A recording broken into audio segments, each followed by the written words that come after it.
तो चलिए बच्चों स्टार्ट करते हैं हम लोग टॉपर्स 2.0 बैच का। आप लोगों का एक बार पुनः आगमन हो रहा है आप लोगों का। तो देखिएगा इस वीडियो में हम लोग टॉपर्स 2.0 जो आप लोगों का बैच चल रहा था उसमें हम लोग आगे की तरफ बढ़ने वाले हैं आप लोगों का। देखिए आज हम लोग पढ़ेंगे इस वीडियो लेक्चर में आप लोगों का कि जो भारतेंदु पूर्व युग था उसके प्रमुख लेखक कौन कौन से थे और उनकी प्रमुख रचनाएं कौन कौन सी थी। तो चलिए आज इसी के बारे में इसमें हम लोग पढ़ने वाले हैं। तो आप लोग को मालूम होगा कि ये बैच आप लोग को इसलिए बनाया गया है कि ताकि आप लोग का साहित्य में जो 10 नंबर के क्वेश्चन आते हैं आप लोगों का एक भी क्वेश्चन गलत न होने पाए आप लोगों का। इसी उद्देश्य से इस बैच को लॉन्च किया गया आप लोगों का। और इस वीडियो में आप लोग देखेंगे कि इतना जबरदस्त कंटेंट रखा गया आप लोगों का। एक एक चीज बहुत ही सिंपल भाषा और लैंग्वेज में रखी जाती है। आप लोग की एक एक रचनाएं जो बोर्ड के एग्जाम में सबसे ज्यादा बार पूछी गई है वो रखी जाती है आप लोगों की। तो मिला के देखिएगा एक एक कंटेंट जो होगा आप लोग का बहुत ही बेहतरीन रहने वाला है। तो चलिए स्टार्ट करते हैं हम लोग आज अपना। तो याद रखिएगा ये जो टॉपर्स 2.0 बैच है आप लोग का इसका स्टार्टिंग बहुत पहले हो चुका है आप लोग का। और ये पार्ट नंबर आप लोग का 5 की तरफ हम लोग बढ़ भी चुके होंगे आप लोग का। ये कौन सा आप लोग का होगा पार्ट नंबर 5।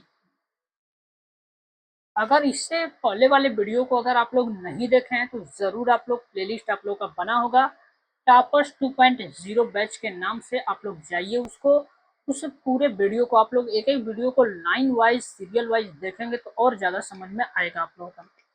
चलिए स्टार्ट करते हैं हम लोग।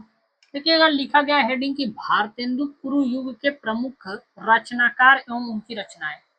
यानी कि रचनाकार का मतलब होता है जो रचना लिखता है आप लोगों का और उनकी रचनाओं के बारे में जानना है आप लोगों को। देखिएगा सबसे पहले हम लोग जानेंगे कि राम प्रसाद निरंजनी। राम प्रसाद जो निरंजनी थे आप लोगों के उनकी सिर्फ एक ही रचना याद रखिएगा वो है भाषा योग वाशिष्ठ। ये बहुत ही इंपॉर्टेंट रचना है बहुत बार पूछी गई है आप लोगों की। तो देखिएगा अगला है आप लोगों का दौलत राम। यानी कि पूछा जा सकता है कि दौलत राम की रचना कौन सी है आप लोगों की। तो याद रखिएगा पद्म पुराण है। या आप लोगों से पूछ सकता है कि पद्म पुराण जो रचना है उसके लेखक कौन है। तो याद रखिएगा क्या बताएंगे आप दौलत राम बता दीजिएगा। तो देखिए रचनाएं क्या होती है ना आप लोगों की बहुत ही जबरदस्त होती हैं। बहुत कुछ सीखने के लिए मिलता है रचनाओं में आप लोगों का। बहुत सारा ज्ञान मिलता है आप लोगों का। अगला देखिएगा अगला है आप लोगों का मथुरा नाथ शुक्ल। यानी पूछा जाएगा आप लोगों से मथुरा नाथ शुक्ल की रचना बताइए। तो देखिए इनका दो रचना मैंने आप लोगों का लिखा है पंचांग दर्शन। ये जो कि बोर्ड की एग्जाम में बहुत बार पूछा गया है। ये रचना है आप लोगों का अचारुल्लास। ये उतना बोर्ड के एग्जाम में नहीं पूछा गया है। तो ये नहीं भी याद रहेगा तो कोई दिक्कत नहीं लेकिन बोर्ड के एग्जाम में कुछ भी पूछ सकता है आप लोग का। एक एक चीज आप लोग रट के जाइए आप लोग। तो याद रखिएगा सदा सुखलाल एक ही रचना है इनकी सुख सागर। बहुत इंपॉर्टेंट है बहुत बार पूछी जाती है आप लोग को। तो इसको तो रट के आप लोग को जाना होगा। अगला है इंसा अल्लाह खान। इनकी तो रचना मैंने आप लोग को पीछे वाले वीडियो लेक्चर में भी खूब कराया है कि इनकी एक ही रचना फेमस है वो है रानी केतकी की कहानी। आप लोगों की क्या है आप लोग रानी केतकी की कहानी याद रखिएगा। अगला का है छठवां नंबर में पूछ सकता है कि लल्लू लाल। लल्लू लाल की रचना आप लोग बताइएगा लल्लू लाल की रचना कौन कौन सी आप लोग की। इनमें सबसे फेमस है प्रेम सागर। आप लोगों का सबसे फेमस कौन है आप लोगों का प्रेम सागर। माधव विलास है आप लोगों का। ये सबसे फेमस रचना है इन दोनों में। और अगला देखिएगा राजनीति है इनका सिंहासन 32 है आप लोगों का।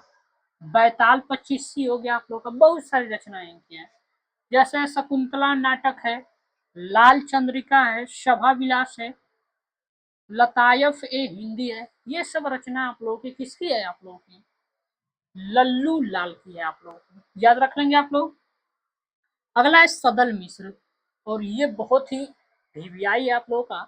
सदल मिश्र तो आप लोगों का न जाने कितने बार पूछा गया होगा कि नासिकेत्योपाख्यान। याद रखिएगा नासिकेत्योपाख्यान जो है आप लोगों का वो सदल मिश्र की रचना है। बहुत बार पेपर में रिपीट हुई है बहुत बार आई हुई है आप लोगों की।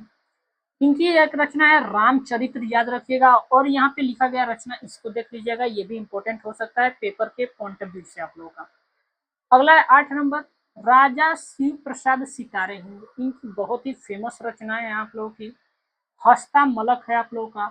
आलसियों का कोड़ा है राजा भोज का सपना। ये याद रखिएगा आप लोग राजा भोज का सपना ये बहुत बार पेपर में रिपीट हुआ है आप लोगों का। कि राजा भोज का जो सपना है वो किसके द्वारा लिखा गया है, तो याद रखिएगा राजा शिव प्रसाद सितारे हिंद के द्वारा आप लोग का लिखा गया है। और इनका क्या है, मानव धर्म है, विद्यांकुर है, गुटका है आप लोग का, वामा मनोरंजन है, लड़कों की कहानी हो गया, बच्चों का इनाम हो गया, ये सारी इनकी रचनाएं, बहुत सारी रचना लिखा गया है।